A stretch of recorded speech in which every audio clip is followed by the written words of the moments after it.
Hey, good morning, everybody. It's Friday, the last day of the work week. But before we get this day started, we got to jump into take 5 one more time. We've been recapping the message that I preached entitled Tattle-tale. And we've learned so far this week two really important things, but we've learned a couple of things. We've learned that our potential or lack thereof does not determine our purpose. That we have purpose regardless of whether or not we have certain talents and gifts in life. And the other really important thing we've learned this week is that the platforms that we have in life are not our purpose. That our purpose is totally different from the platform. And so today we're going to talk about the title of our message a little bit this week and how I came about titling that and why I did that. I took that title and come up with that from two verses in Joseph's story. One verse at the beginning of Joseph's story, one closer to the end. The first verse was Genesis 37 verse 2, where it said, "This is the account of Jacob and his family.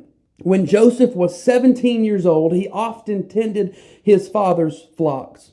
He worked for his half-brothers, the sons of his father's wives, Bilhah and Zilpah.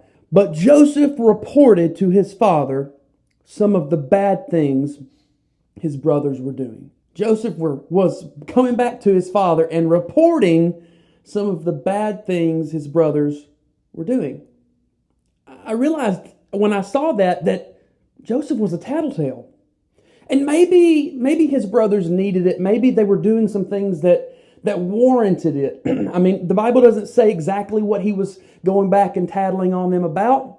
But from the rest of the story, from the history that they show us where they are willing to kill, to murder their own brother out of jealousy, they might have been doing some pretty bad things. I don't know.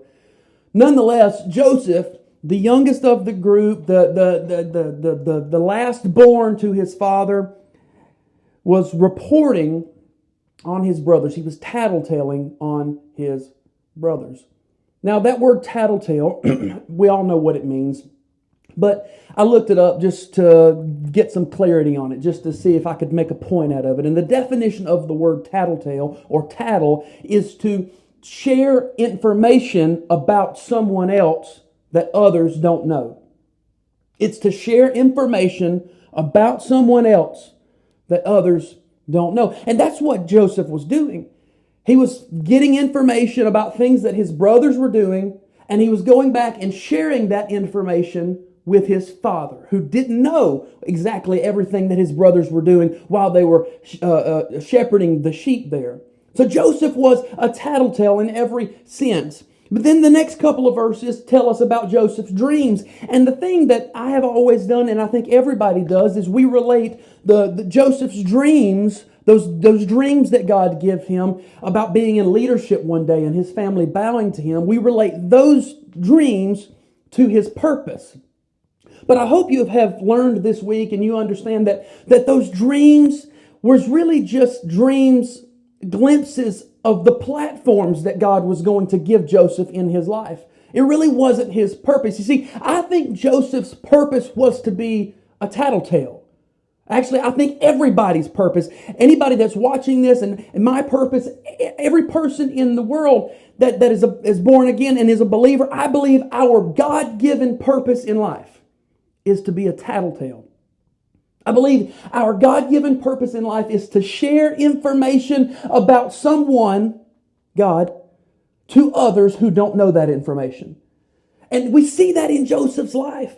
Every step of the way, every platform that he was given in life, whether it was Potiphar's house or the prison or even in Pharaoh's kingdom, Joseph lived his life in a way where others could see the Spirit of God in his life.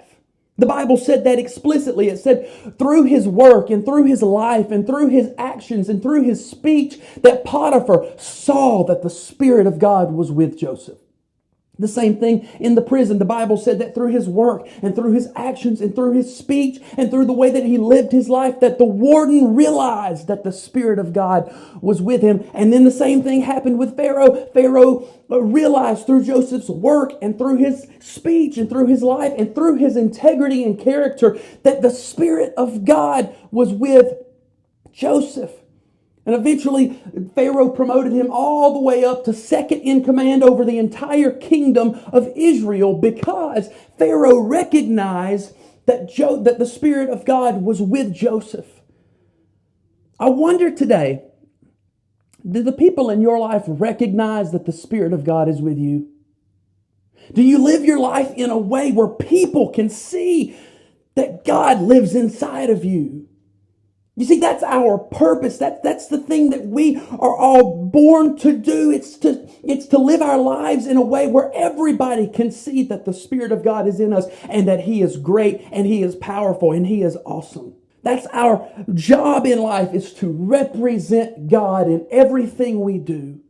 In every platform that we're given and everything that we do in life, our responsibility, our purpose is to represent God. And we see the culmination of this in Joseph's life in Genesis chapter 45, when Joseph is meeting his brothers again for the second time. After 13 years of going through so many trials and tough situations, Joseph finally gets to the platform that God told him he would get to. He has finally gotten to be second in command of all of the kingdom of Egypt. And he has this encounter with his brothers. And finally, he's about to share with them that he is Joseph. He's their brother who they thought had probably died at some point in slavery. And listen to what he says in Genesis chapter 45. He says this.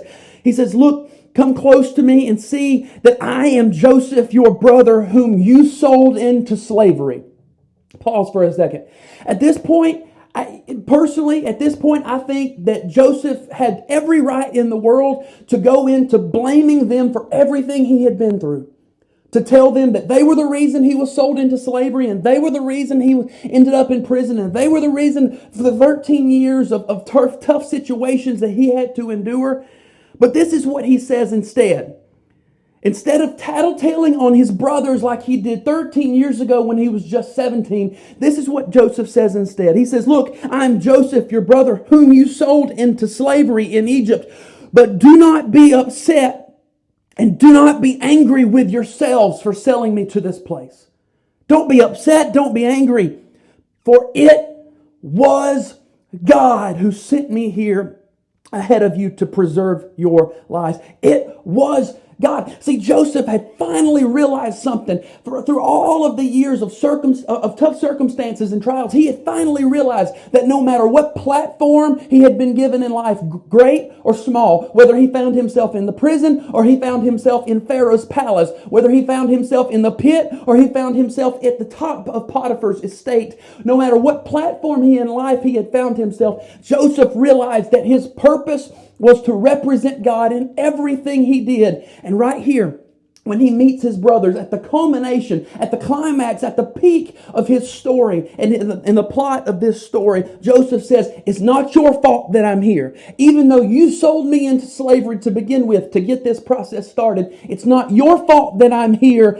It was God. Every step of the way, in every platform of my life, in every situation, in every season that I have been in, it was God that did this." He points all of the blame and the credit right back to God. He tattle-tales on God in this moment because that was his purpose. I want you to understand that your purpose in life is to tattle-tale on God. It's to live your life in a way that everybody around you can see the power and the influence and the greatness of our God. And then to point all the credit back to Him and say, "It's not me that made me successful. It's not my parents that made me successful. It's not this job that has made me successful. It's not my studies that's made me successful. It's not my kid. It was God." You and I were called to be tattletales in life. Sure, we may have callings to certain platforms in life, but that is not our purpose. Our purpose is to be a tattletale on God. Snitches for Jesus. That's what our purpose is to be. It was God. Hey, I have so enjoyed being with you this week. I hope you have a great day and a great start to your weekend. Cannot wait to see you Sunday morning as we come together and worship again. But before we get there, today and tomorrow, I want you to remember, it was God. Have a great day.